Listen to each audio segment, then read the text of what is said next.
بسم اللہ والصلاة والسلام علی رسول اللہ۔ درس سیرت کے حوالے سے آج ہم آپ کو چند ایسی کتابوں کا تعارف کرائیں گے جو سیرت النبی صلی اللہ علیہ وسلم پر لکھی گئی ہیں۔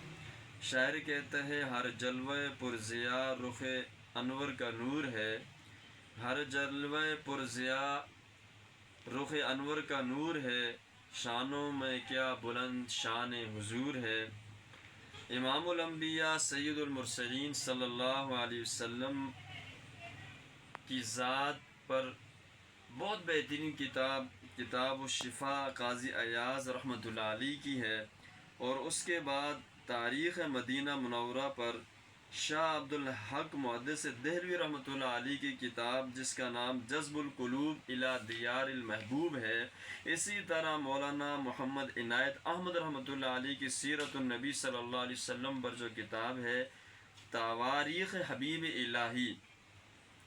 اسی طرح حکیم الامت مولانا اشرف علی تھانوی رحمۃ اللہ علیہ نے سیرت النبی صلی اللہ علیہ وسلم پر جو کتاب تالیف فرمائی اس کا نام نشر طیب فی ذکر النبی الحبیب رکھا، یعنی سید عالم صلی اللہ علیہ وسلم کی ذکر سے خوشبو ہی پھیلتی ہے، اور اس روحانی اور ایمانی خوشبو میں یہ برکت تھی کہ جس زمانے میں یہ کتاب تالیف فرما رہے تھے آپ کا سارا ضلع مظفر نگر طاعون کی لپٹ میں تھا، مگر آپ کا قصبہ تھانہ بھون اس کی تالیف کی برکت سے طاعون سے محفوظ رہا۔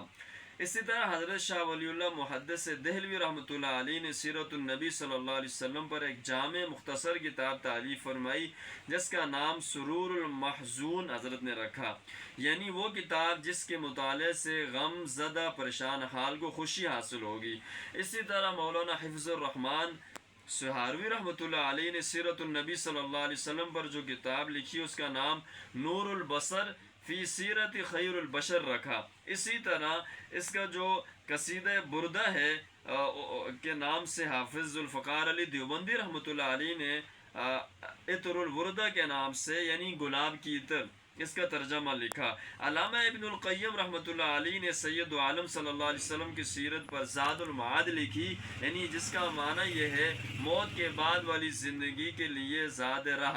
سید عالم صلی اللہ علیہ وسلم کی سیرت اقدس کی پیروی ہے جو قرآن عزیز کی آیت فاتبعونی یحببکم اللہ ویغفر لکم ذنوبکم واللہ غفور الرحیم سے استنباط کیا ہے۔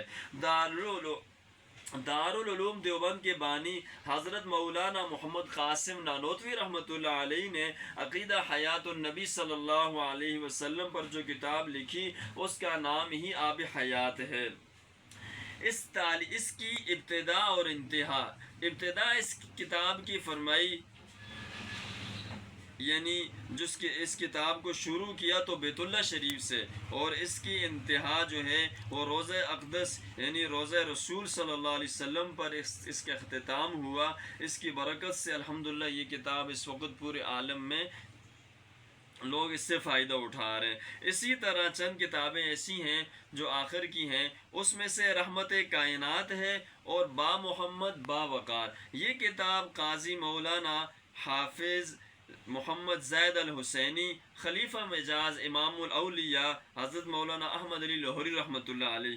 اسی طرح یہ کتاب آپ جانتے ہیں یہ ایک ایسی کتاب ہے، آپ کو اس کا ٹائٹل نظر آ رہا ہوگا، یہ کتاب جن کی ہے حضرت مولانا شیخ الاسلام محدث شہیر صاحب اعلیٰ السنن کی کتاب ہے۔ یہ وہ شخصیت ہیں بانی پاکستان قائد اعظم علی جناح رحمۃ اللہ علیہ نے فرمایا تھا کہ ایک جھنڈا ڈھاکہ میں لہرایا جائے گا اور ایک جھنڈا پاکستان یعنی کراچی میں، تو کراچی میں علامہ شبیر احمد عثمانی رحمۃ اللہ علیہ نے جھنڈا لہرایا تھا، اور ڈھاکہ میں حضرت ظفر احمد عثمانی رحمۃ اللہ علیہ نے لہرایا تھا۔ یہ وہ شخصیت ہے، یہ ان کی کتاب ہے۔ یہ تقریباً ماشاءاللہ تقریباً 550 اس کے صفحات ہیں، اور اس کے اندر جو عنوانات ہیں وہ آپ دیکھ لیں، مثلا عالم عالم دنیا کو نبی آخر الزمان کا انتظار، ولادت نبویہ کے زمانے میں اہم واقعات،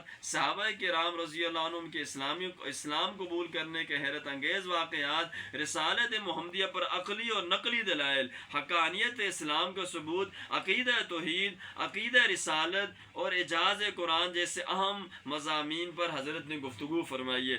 اس سے آگے سیرت مصطفیٰ یہ بانی ہیں اور شیخ الحدیث تھے لاہور کے اندر جامعہ اشرفیہ مدرسے کے، یہ ان کی کتاب 3 جلدوں پر مشتمل ہے، بہت بہترین کتابیں ہیں۔ اس کے علاوہ بھی عبد الرحمن مبارک پوری رحمۃ اللہ علیہ کی کتاب ہے اور مختلف کتابیں ہیں۔ یہ جو ہمارے سامنے سیرت خاتم الانبیاء مفتی شفیع عثمانی صاحب کی ہے، یہ بھی بہت بہترین کتاب ہے۔ اسی طرح مناظر حسن گیلانی رحمۃ اللہ علیہ کی نبی الخاتم، تو اس عنوان سے آپ ایسی کتابوں کا مطالعہ فرمائیں۔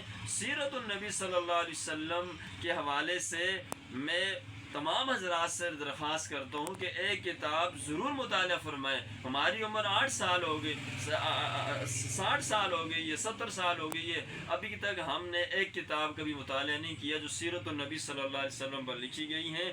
اللہ رب العزت ہمیں پیارے آقا مدنی صلی اللہ علیہ وسلم سے محبت نصیب فرمائے۔ وآخر دعوانا ان الحمد للہ رب العالمین۔